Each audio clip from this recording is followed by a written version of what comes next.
नमस्ते दोस्तों। मेरे यूट्यूब चैनल में आपका स्वागत है। दोस्तों, आज की वीडियो में अगर आप देखेंगे कि जो वीडियो में है वो मैं मंथ ऑफ द स्टॉक देने वाला हूँ, जिसमें मैंने कुछ स्टॉक आइडेंटिफाइड किए हैं और वो जो स्टॉक है उसके चार्ट देखते हैं।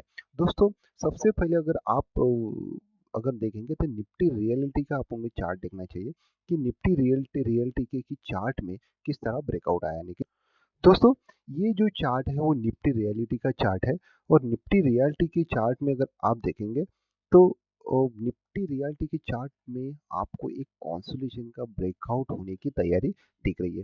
तो अगर ये रेंज जो निफ्टी रियलिटी कर रहे हैं, ये वीकली चार्ट है दोस्तों। सबसे पहले मैं कहना चाहूँगा ये वीकली चार्ट है और इसके जो टारगेट रहेंगे वो वीकली बेसिस यानी अराउंड 6 से 1 साल के इसमें टारगेट रहेंगे।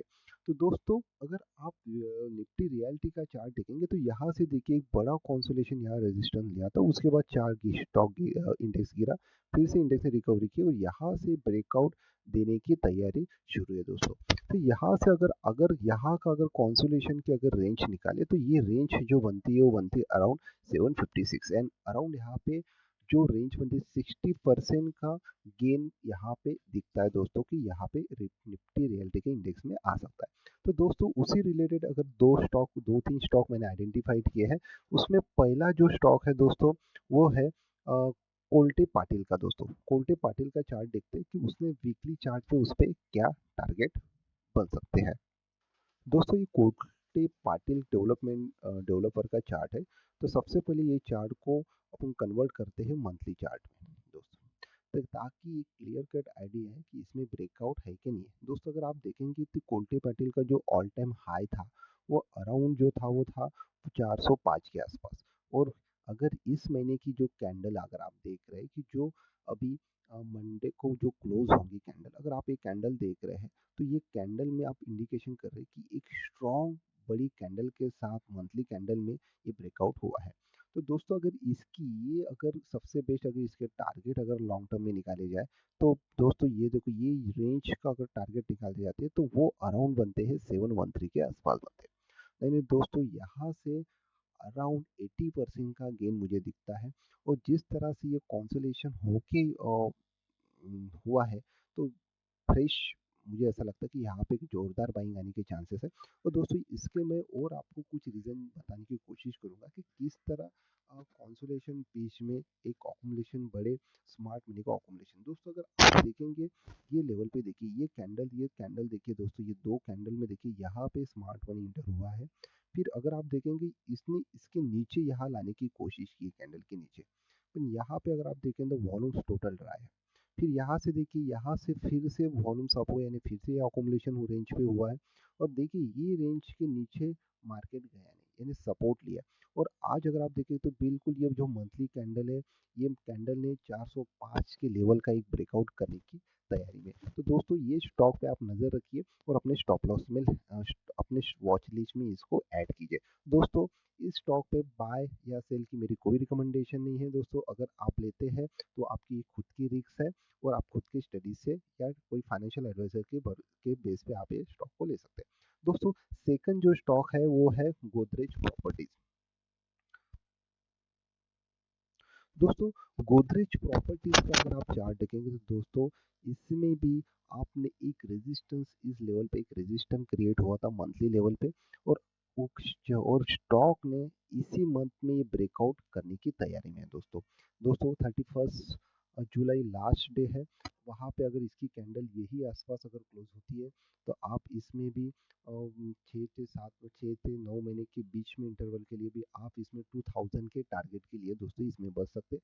आप छोटा सा स्टॉप लॉस इसमें यहाँ लगा सकते हैं, ये कैंडल का नीचे का स्टॉप लॉस लगा सकते हैं। पोजिशनल टारगेट रहेंगे दोस्तों, क्योंकि ये चार्ट है मंथली, तो मंथली आपको टाइमिंग पीरियड भी दोस्तों 6 मंथ टू 12 मंथ के बीच में रह सकता है दोस्तों। सब और इसका देखते हैं दोस्तों कि इसका वीकली चार्ट किस तरह है। दोस्तों, ये गोदरेज प्रॉपर्टी का वीकली चार्ट है। इसमें आइडिया आपकी और क्लियर हो जाएंगे। तो अगर आप देखेंगे तो इस वीक की भी कैंडल देखिए दोस्तों, बिल्कुल इसके ऊपर इसने क्लोजिंग की है, रेजिस्टेंस के ऊपर क्लोजिंग की। और ये रेजिस्टेंस जो आ रहा था वो अराउंड आ रहा था दोस्तों, वो आ रहा था 1750 के आसपास। मुझे ऐसा लगता है कि अगर 1715 के आसपास फिर से आपको रिट्रेसमेंट में अगर ये स्टॉक मिलता है तो ये काफ़ी अच्छा छोटा स्टॉप लॉस लेके आप इस स्टॉक में एंट्री कर सकते हैं। और मुझे ऐसा लगता है कि आपको इस वीकली बेसिस पर अगर एंट्री करना है तो ये कैंडल का स्टॉप लॉस लगा सकते हैं आप, ये कैंडल जो अराउंड है 1620 के आसपास आता है, और टारगेट 2000 के टारगेट के लिए आप इसमें एंट्री कर सकते हैं दोस्तों।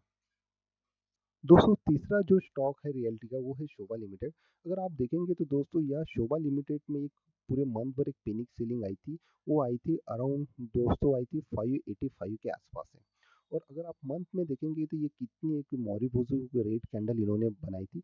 और स्टॉक अगर इस मंथ में देखेंगे तो वो जहाँ से पेनिकनेस आया था पूरे महीने के लिए उसके ऊपर स्टॉक ट्रेड कर रहा है दोस्तों। तो दोस्तों पहले देखते हैं कि शोभा लिमिटेड का वीकली चार्ट देखते हैं। दोस्तों ये शोभा लिमिटेड का वीकली चार्ट है, और आप इसमें देखेंगे तो वीकली कैंडल एक कॉन्सोलेशन के वो ऊपर क्लोज की है। और मुझे ऐसा लगता है कि शोभा लिमिटेड में अराउंड आप 740 के टारगेट के लिए इसमें बैठ सकते हो। और छोटा स्टॉप लॉस आप रख सकते हैं इसमें दोस्तों, जो कैंडल 560 का इसमें स्टॉप लॉस लगा के आप 740 के लिए इसमें एंट्री कर सकते हैं दोस्तों। दोस्तों ये निफ्टी फार्मा का चार्ट है। और निफ्टी फार्मा का चार्ट का मंथली बेस पे अगर आप देखते हैं दोस्तों कि जो एक रेजिस्टेंस यहाँ इस लेवल पे आया था उसके ऊपर क्लोजिंग निफ्टी फार्मा ने इंडेक्स में की है। तो मुझे ऐसा लगता है कि निफ्टी फार्मा में एक कंटिन्यू बाइंग यहाँ से हो सकती है। वो जो टारगेट मुझे ऐसा लगता है कि निफ्टी फार्मा में जो टारगेट आ सकते हैं यहाँ से काफ़ी बड़े टारगेट है। मुझे लगता है कि यहाँ से अराउंड 18,000 तक के टारगेट निफ्टी फार्मा में आ सकते हैं। तो दोस्तों इसी रिलेटेड एक स्टॉक आइडेंटिफाइड किया जिसमें काफ़ी अच्छा मोमेंटम स्टार्ट हुआ है दोस्तों। ये जैक्सोनल फार्मा का चार्ट है। अगर इस चार्ट में ये मंथली बेस पे चार्ट है, अगर आप इस चार्ट में अगर आप देखेंगे तो ये क्लियर कट मंथली ब्रेकआउट आपको इस चार्ट में देखना पड़ेगा दोस्तों। ये चार्ट मंथली बेसिस पे है। सबसे पहले इसको वीकली बेसिस पे कन्वर्ट करते हैं। ये है जैक्सोनल फार्मा का वीकली बेसिस चार्ट। और ये जो वीकली कैंडल अगर आप आइडेंटिफाइड करेंगे दोस्तों ये काफ़ी स्ट्रॉन्ग कैंडल है। और स्ट्रॉन्ग कैंडल के साथ यहाँ वॉल्यूम्स भी अच्छे खासे वॉल्यूम्स यहाँ पे इस कैंडल में वीकली बेस पे जनरेट हुए। तो दोस्तों अगर ये ब्रेकआउट अगर आप देखेंगे तो ये जो ब्रेकआउट है अराउंड ये 410 के आसपास इसका ब्रेकआउट है। और मुझे लगता है कि इसका जो टारगेट है वो काफ़ी अच्छा टारगेट आ सकता है। अगर इस लेवल का अगर टारगेट आप आइडेंटिफाइड करेंगे, यहाँ अगर ये रेंज अगर आप इसकी रेंज अगर कैलकुलेट करते तो वो 165 की आसपास की रेंज बनती है, जो टारगेट उसका 580 के आसपास बनता है। तो दोस्तों जैक्सन फार्मा मुझे ऐसा लगता है कि आप अगर इसमें रिट्रेस आता है और ये 420 से 420 415 के अगर आसपास आपको ये रेंज में मिलता है तो इसमें आप ले इसको एंट्री कर सकते हैं। और इसमें छोटा सा स्टॉप लॉस हो 370 का इसमें स्टॉप लॉस लगा सकते हैं। और टारगेट जो आएंगे वो 580 के आसपास आपके इसमें टारगेट के लिए आप बैठ सकते हैं दोस्तों। नेक्स्ट जो चार्ट है वो पराग मिल्क फूड का है दोस्तों। अगर आप ये पराग मिल्क फूड का अगर मंथली चार्ट देखेंगे तो मंथली चार्ट पे आपको दिखेगा कि ये कॉन्सुलेशन हुआ था इस रेंज के आसपास, जो अराउंड हुआ था 170 के आसपास। 172 जो रेंज बनी थी नहीं, जो कॉन्सुलेशन हुआ तो 160 के, और वो 60 एंड अराउंड 100 पॉइंट का एक कॉन्सुलेशन हुआ। उसका ब्रेकआउट मंथली ब्रेकआउट इस चार्ट में दिख रहा है। तो दोस्तों सबसे पहले इस चार्ट को वीकली में कन्वर्ट कर सकते हैं ताकि उसका एक अच्छा टारगेट निकल सके दोस्तों। ये पराग मिल्क का वीकली बेस्ड चार्ट है। और आप इस चार्ट में आपको आइडिया और क्लियर हो जाएंगी कि चार्ट अगर आप देखेंगे तो किस तरह एक बड़ा कॉन्सुलेशन पीरियड का कॉन्सुलेशन हुआ, वो जो कॉन्सुलेशन अराउंड 3 साल का कॉन्सुलेशन हुआ है। और इसका जो टारगेट मुझे लिखते देखते दोस्तों वो मुझे लगता है 278 तक के टारगेट पराग मिल्क में आ सकते हैं। आप इसमें 160 वन ये इवन इस लेवल पे भी एंट्री कर सकते हैं, या अराउंड आपको 165 के आसपास भी अगर ये स्टॉक मिलता है तो वहाँ पे भी आप इसकी एंट्री कर सकते हैं। और इसका जो स्टॉप लॉस रहेगा वो 150 का इसका छोटा स्टॉप लॉस रहेगा। और टारगेट इसके 280 के रहेंगे दोस्तों। पोजिशनल बेस पे इसको ट्रेड करना है दोस्तों। सबसे पसंदीदा चार्ट मेरे को एनसीसीसी का लग रहा है, एनसीसी लिमिटेड का लग रहा है। अगर आप मंथली चार्ट देखेंगे तो आपको क्लियर कट आइडिया दिखेंगी स्टॉक कितना अच्छा बुलिश मोमेंटम में शुरू हुआ है। तो दोस्तों ये जो स्टॉक है ये अभी करंट जो प्राइस अगर इस स्टॉक के अगर आप निकालते तो 148 रुपीज़ की इसकी करंट स्टॉक प्राइस है। और मंथली चार्ट पे आपको क्लियर कट एक ब्रेकआउट के लक्षण इसमें दिख रहे हैं। तो दोस्तों इसके जो टारगेट रहेंगे दोस्तों वो काफ़ी बड़े हैं। अराउंड मुझे लगता है कि जो टारगेट अराउंड 80% के अबव के टारगेट बन रहे हैं, तो जो टारगेट बन रहा है 237 के इसमें टारगेट बन रहे हैं। और सबसे पहले ये स्टॉक को अपन वीकली बेस पे कन्वर्ट करते ताकि इसकी और आइडिया क्लियर हो सके। दोस्तों, ये एनसीसी जो कॉन्सुलेशन हुआ था, शुरू हुआ था अराउंड, अगर आप उसका पीरियड देखेंगे तो दोस्तों ये यहाँ से शुरू हुआ था, यहाँ से स्टॉक आना गिरना शुरू हुआ, यानी 2008 से। अगर 2008 से अगर आप पकड़ेंगे तो अराउंड 15 साल का एक बड़ा ब्रेकआउट एनसीसी लिमिटेड में आया है। तो मुझे लगता है कि ये स्टॉक को बिल्कुल छोड़ना नहीं है। ये स्टॉक का अकोमुलेशन इस लेवल पे कीजिए, और टारगेट 237 के टारगेट के लिए आप इस स्टॉक में बैठ सकते हैं। दोस्तों, अगर आपको ये स्टॉक में अगर स्टॉप लॉस लगाना है तो मुझे लगता है कि 120 के अराउंड आप इसमें स्टॉप लॉस लगा सकते हैं, और टारगेट 237 की इसमें आप टारगेट ले सकते हैं। दोस्तों, और एक अच्छा स्टॉक है जो मुझे लगता है कि यहाँ से रैली शुरू कर ही सकता है। उस स्टॉक का नाम है दोस्तों सीडीएसएल। दोस्तों, सीडीएसएल का अगर आप वीकली चार्ट देखेंगे तो सीडीएसएल का एक रेजिस्टेंस, कंटिन्यू ट्रेंड लाइन का एक रेजिस्टेंस था, जो हाई बनाया था कंपनी ने, वो बनाया था 1740 के आसपास। वहां से कंटिन्यू रेजिस्टेंस लेके जो लो फॉर्मेशन बनाया, यानी जो बेस बनाया, वो बनाया था अराउंड 870 के आसपास। अगर अगर अगर इस देखे चार्ट में देखेंगे तो अभी यहाँ का ब्रेकआउट आया है, वो जो ब्रेकआउट आया है वो आया था अराउंड 150 के आसपास, 1150 के आसपास ब्रेकआउट आया था। और उसके बाद स्टॉक ने रिटेस्ट किया और पॉज लिया, और वहां पे कंसोलिडेशन कर रहा है।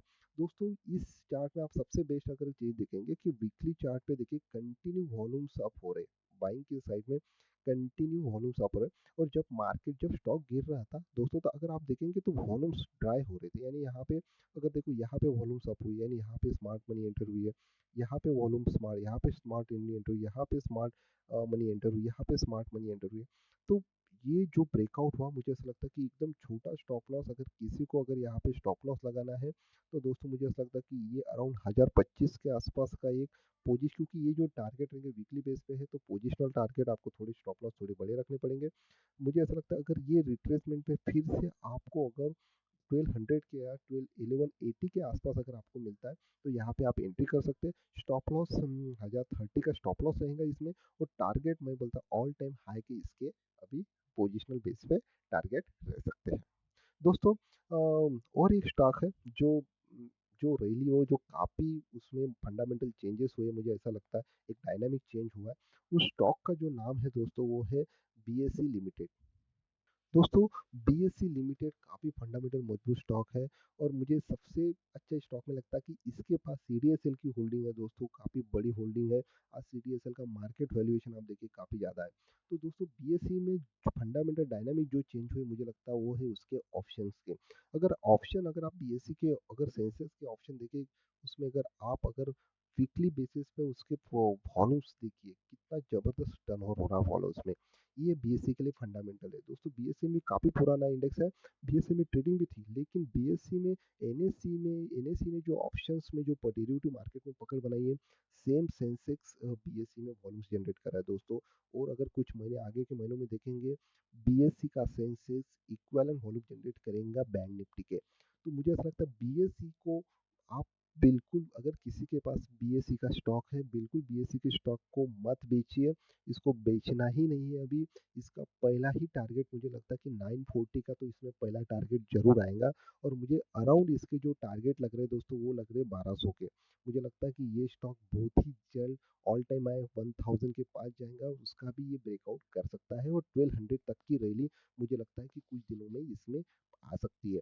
दोस्तों, अगर ये मेरा वीडियो आपको पसंद आया तो मेरे चैनल को सब्सक्राइब कीजिए दोस्तों, और ज़्यादा से ज़्यादा लोगों को ये वीडियो शेयर कीजिए दोस्तों। फिर मिलेंगे दोस्तों नई वीडियो के साथ, तब तक के लिए बाय दोस्तों।